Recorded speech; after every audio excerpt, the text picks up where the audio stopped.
ದಯವಿಟ್ಟು ವಿಡಿಯೋನ ಕೊನೆ ತನಕ ನೋಡಿ. ಇಷ್ಟ ಆಯಿತು ಅಂತ ಹೇಳಿದರೆ ಚಾನಲ್ನ ಸಬ್ಸ್ಕ್ರೈಬ್ ಮಾಡಿಕೊಂಡು ಆದಷ್ಟು ವಿಡಿಯೋನ ಶೇರ್ ಮಾಡಿ ನಮಗೆ ಸಪೋರ್ಟ್ ಮಾಡಿ. ಇವತ್ತು ಶುಕ್ರವಾರ ಆಗಿದ್ದರಿಂದ ಬೆಳಗ್ಗೆನೇ ನೀರು ಬಿಟ್ಟಿದ್ರು.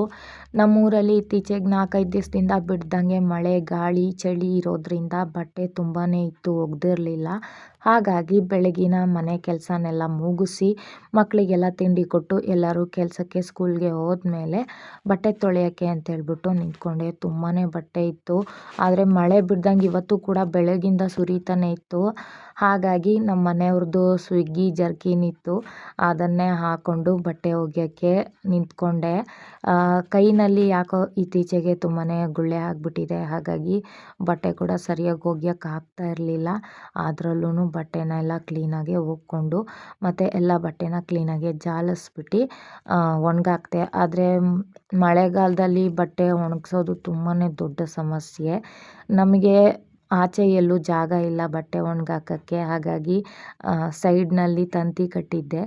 ಆದಷ್ಟು ಬಟ್ಟೆನ ಅಲ್ಲಿ ಸ್ವಲ್ಪ ಒಣಗಾಕ್ಕೊಂಡೆ.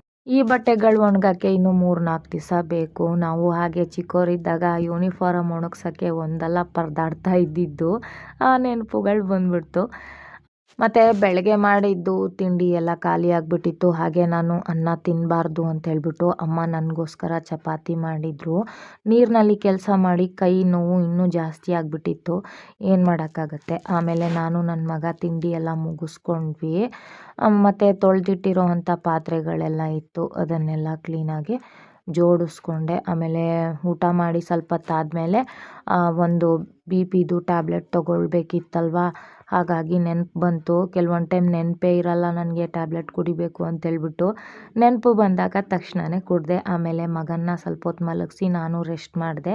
ಮತ್ತು ಸಾಯಂಕಾಲ ಅಷ್ಟೊತ್ತಿಗೆ ಮಕ್ಕಳು ಇಬ್ಬರೂ ಸ್ಕೂಲಿಂದ ಬಂದರು. ಬಂದ ತಕ್ಷಣ ಶೂ ಎಲ್ಲ ಬಿಚ್ಚಿಟ್ಟು ಫ್ರೆಶ್ ಆಗಿ ಆಮೇಲೆ ನನ್ನ ಮಗಳು ಏನಮ್ಮ ಇದೆ ತಿನ್ನೋಕ್ಕೆ ಅಂತ ಕೇಳಿದ್ಲು. ಬರೀ ಚಪಾತಿ ಇದೆ ಅಂದಿದ್ದಕ್ಕೆ ಟಮಾಟೆದು ಗೊಜ್ಜು ಮಾಡ್ಕೊತೀನಿ ಅಂತ ಹೇಳಿದ್ಲು. ಸರಿ ಆಯಿತು ಅಂತ ಮಾಡ್ಕೊಳ್ಳಿ ಅಂತ ಹೇಳಿದೆ.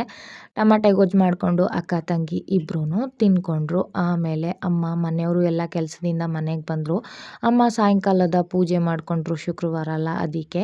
ಮಕ್ಕಳು ಎಲ್ಲರೂ ಹೋಮ್ವರ್ಕ್ ಮಾಡಿಕೊಂಡ್ರು. ನಮ್ಮ ಮನೆಯವರು ನೀನು ಅನ್ನ ಮಾಡು, ನಾನು ಸಾರು ಮಾಡ್ತೀನಿ ಅಂತ ಹೇಳಿದರು. ಹಾಗಾಗಿ ನಾನು ಅನ್ನ ಮಾಡಿದೆ, ಅವ್ರು ಸಾಂಬಾರು ಮಾಡಿದರು.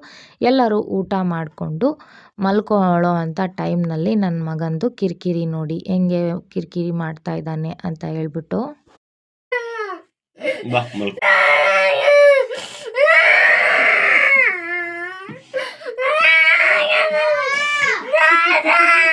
ಮಲಗೋ ಟೈಮಲ್ಲಿ ಇಷ್ಟೆಲ್ಲ ರಂಪಾರಾಮಾಯಣ ಯಾಕೆ ಅಂತ ಗೊತ್ತಾ? ಇವನಿಗೆ ಮಲಗೋ ಟೈಮಲ್ಲಿ ಜ್ಯೂಸ್ನ ನೆನಪು ಬಂದುಬಿಟ್ಟಿದೆ. ಹಾಗಾಗಿ ಅಷ್ಟೆಲ್ಲ ನಾಟಕ ಮಾಡಿ ಅವ್ರ ಅಪ್ಪನ ಹತ್ರ ಜಗಳ ಮಾಡಿ ಅಲ್ಲಿಂದ ಬಂದು ನಮ್ಮ ಅಮ್ಮ ಮಕ್ಕಳು ಎಲ್ಲ ಮಲಗಿದ್ರು, ಅವರಿಗೆಲ್ಲ ಮಲ್ಗಕ್ಕೆ ಬಿಡ್ದಂಗೆ ಹಿಂಸೆ ಮಾಡಿ ತುಂಬಾ ನಾಟಕ ಮಾಡಿಬಿಟ್ಟ ಇವತ್ತು. ನಮಗಂತೂ ನಿದ್ದೆ ಮಾಡೋಕ್ಕೆ ಬಿಟ್ಟಿಲ್ಲ. ಅದೆಲ್ಲ ಆದಮೇಲೆ ಅವ್ರ ಅಪ್ಪನ ಹತ್ರ ಜಗಳ ಆಡಿದ್ನಲ್ಲ, ಹಾಗಾಗಿ ಅವ್ರ ಅಪ್ಪನ ಬೆನ್ನ ಮುಕ್ತಾ ಓಸಿ ಹೊಡಿತಾ ಇದ್ದಾನೆ. ಹಾಗೂ ಈಗ ಅವನ್ನ ಹಂಗಿಂಗೆ ಮಾಡಿ ಮಲಗಿಸಿದ್ವಿ. ಇವತ್ತಿನ ವಿಡಿಯೋ ಇದಾಗಿತ್ತು. ಸಿಗೋಣ ಮತ್ತೊಂದು ಹೊಸ ವಿಡಿಯೋದಲ್ಲಿ. ಅಲ್ಲಿ ತನಕ ಈ ವಿಡಿಯೋಗೆ ಲೈಕ್ ಮಾಡಿ, ಕಮೆಂಟ್ ಮಾಡಿ.